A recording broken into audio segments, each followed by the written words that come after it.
Hi అండి, అస్సలం అలైకుం. ఈరోజు మీ అందరి కోసం నోరూరించే బేకరీ స్టైల్ బిస్కెట్ చేయబోతున్నాను. ఇది చాలా సింపుల్గా చేసుకోవచ్చండి. మీ ఇంట్లో ఉన్న వస్తువులతోనే చాలా ఈజీగా, చాలా టేస్టీగా ఇది చేసుకోవచ్చు. ఈ బిస్కెట్స్ అనేవి స్టోర్ చేసుకొని మీకు ఎప్పుడు తినాలనిపిస్తే అప్పుడు తినవచ్చు. ఇవి నెల వరకు పాడవ్వకుండా ఉంటాయండి. మీ పిల్లలు కూడా చాలా ఇష్టంగా తింటారు, చాలా రుచిగా కూడా ఉంటాయి. దీనికోసం ముందుగా ఒక మిక్సీ జార్ తీసుకొని ఒక అరకప్పు పంచదార తీసుకున్నాను. దాంట్లోనే ఒక 3 ఇలాచీలు వేసుకొని ఇది మెత్తగా పౌడర్ చేసుకుందాం. తర్వాత ఒక బౌల్ తీసుకొని ఆ పౌడర్ని జల్లెడ పట్టుకుందాం. మీరు ఎంత మెత్తగా వేసినా దీంట్లో పలుకులు అనేవి ఉంటాయండి, ఆ పలుకులు అనేవి తీసేయాలి.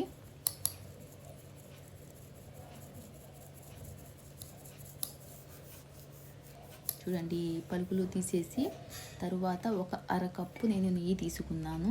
మొత్తం నెయ్యి వేయకుండా ఒక 3 స్పూన్లు నెయ్యి వేసుకున్నాను. మిగతా నెయ్యిని పక్కన పెట్టుకుందాం.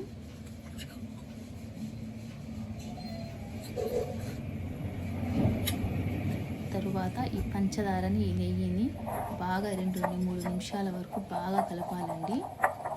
బాగా కలిపితే కొంచెం క్రీమీగా, వైట్గా వచ్చింది. చూడండి, ఈ విధంగా బాగా కలపాలి. ఇట్లాగా బాగా కలిపితే మీకు బిస్కెట్స్ అనేవి చాలా బాగా కుదురుతాయండి.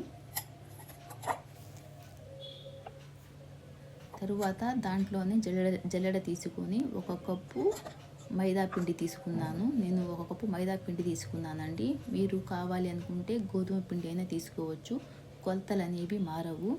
దాంట్లోనే ఒక పావు కప్పు శనగపిండి తీసుకున్నాను.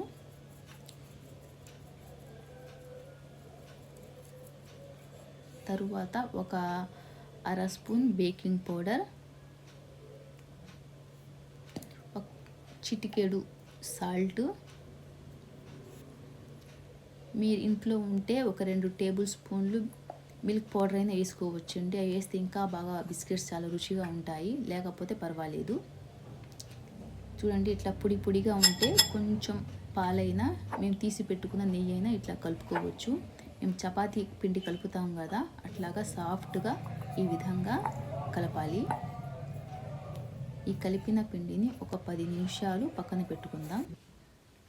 తరువాత 10 నిమిషాల తరువాత చేతులకు నూనె రాసుకొని కొంచెం మీడియం సైజులో, అంత పెద్ద ఉండ కాకుండా అంత చిన్న ఉండ కాకుండా మీడియం సైజులో ఉండ తీసుకొని రౌండ్గా, మీరు ఎంత రౌండ్గా కలిపితే బిస్కెట్ అనేది అంత రౌండ్గా వచ్చింది.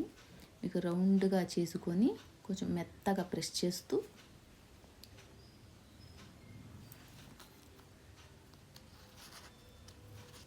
ఇట్లా మెత్తగా ప్రెస్ చేస్తూ దాని మీద బిస్కెట్ అందంగా కనిపించడానికి ఇట్లా చాకుతో ఒక డిజైన్ లాగా వేసుకున్నాను.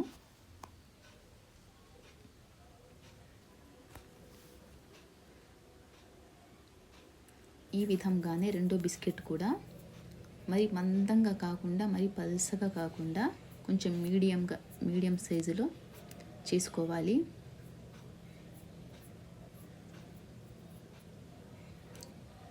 దీని మీద కూడా చాకుతో డిజైన్ వేసుకుందాం. మీరు కావాలనుకుంటే వేరే డిజైన్ అయినా మీరు వేసుకోవచ్చు. ఈ విధంగానే మిగతా బిస్కెట్స్ అన్నీ రెడీ చేసుకుందాం.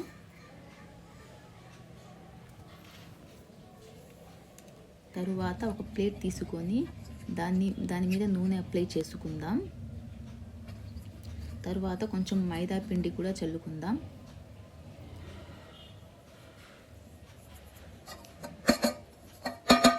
అలాగే మేము రెడీ చేసి పెట్టుకున్న బిస్కెట్స్ అన్నీ కొంచెం దూరంగా పెట్టుకుందాం. మంచిగా కలర్ రావటానికి ఆ గుడ్డు లోపల ఎల్లో కలర్లో ఉంటుంది కదా, అది మాత్రమే తీసుకొని బాగా స్పూన్తో బాగా కలిపి ఇలా బిస్కెట్స్ అన్నిటి మీద అప్లై చేసుకోవాలి. తరువాత బిస్కెట్ ఇంకొంచెం అందంగా కనిపించడానికి ఇట్లాగా నేను బాదం పప్పులు తీసుకున్నానండి. బాదం పప్పులు అంటించుకుంటున్నాను. మీరు కావాలనుకుంటే ఇదే ప్లేస్లో జీడిపప్పు, పిస్తా పప్పు, మీ ఇష్టం ఏదైనా మీరు అంటించుకోవచ్చు. చాలా కలర్ఫుల్గా కనిపించిద్ది. తర్వాత ఒక మందపాటి గిన్నె తీసుకొని ఈ విధంగా, ఈ ప్లేట్ అయినా సరే గిన్నె అయినా సరే పెట్టుకొని మేము రెడీ చేసుకున్న బిస్కెట్స్ ప్లేట్ కూడా ఇట్లాగే పెట్టుకోవాలి. తర్వాత ఒక 15 నిమిషాలు మీడియం సిమ్లో పెట్టుకుందాం. 15 నిమిషాలు చూస్తున్నానండి, చాలా బాగా కుక్ అయిపోయినాయి. ఇంతేనండి, చాలా ఈజీగా చేసుకోవచ్చు బిస్కెట్లు, చాలా బాగా కుదిరినాయి.